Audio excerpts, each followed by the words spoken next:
That is an interesting question, Mike. I'm not sure I've ever been called a fixture. They would call me some other things, but that was. I'm honored that people see it that way. Again, when I started here in Trenton, working with adolescents and young people and their families, I kind of laid the groundwork just in terms of really trying to understand the community and get to know the people that I was working with. Um, I raised my daughter at the African People's Action School, and that was a great base of African-centered kinds of support.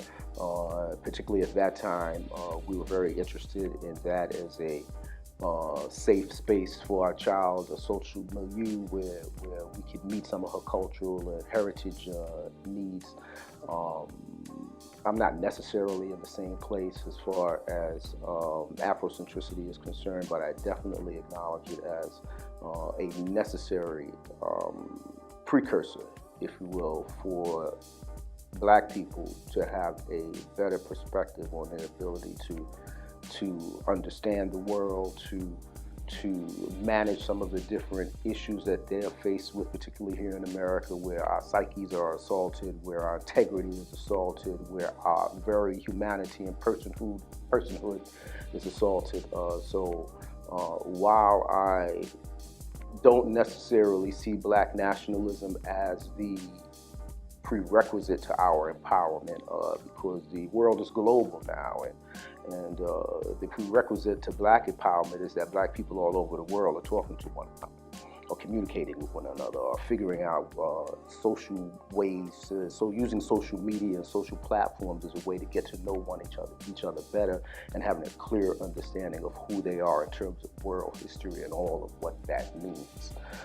And with that, the African race can kind of set a standard, if you will, for assisting humanity in raising its thinking and its vibration and its understanding that we must, as human beings, transcend race if we're going to be successful on this planet. That's just the bottom line. I'm not sure that a lot of people understand that. I am clear that the corporatists, the oligarch, the capstone of the financial structure that controls all global deliberations and political deliberations and economic deliberations across the world are interested in seeing human beings not be able to talk to one another, and seeing groups and not understand the long anthropological history that we have on this planet, and keeping us in terms of our thinking and autonomy in boxes. What do I mean?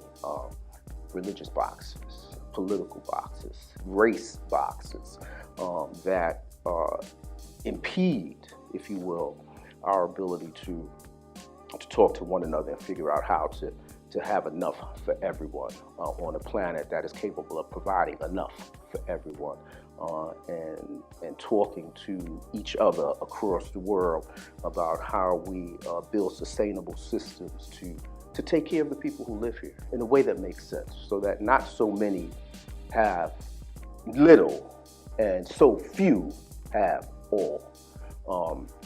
So I know that's not where we began with the question, but that's where I'm kind of directed. So as a fixture in the community, and what has gotten me to be able to think and express these kinds of ideas to you have to do with working with people for many, many, many years here in this community. So after working at the juvenile shelter and getting my master's degree, and beginning some clinical work, I worked for the Board of Education for a number of years in a child study capacity, where I became very, very conflicted about the willingness of this system to classify our children, particularly young minority African American little boys and girls, based on differences in the way they manage their environments, based on coping strategies that they need to adopt in order to survive in these dilapidated and needy environments. Those are not indications that your child is sick or has behavioral disorders. They're indications that the child is trying to survive and make the best of difficult situations that they're challenged with on a day-to-day basis, or acting out trauma that needs to be resolved for them, right? So I disagreed with classification as a means of social control for the children. So I got out of the board of that.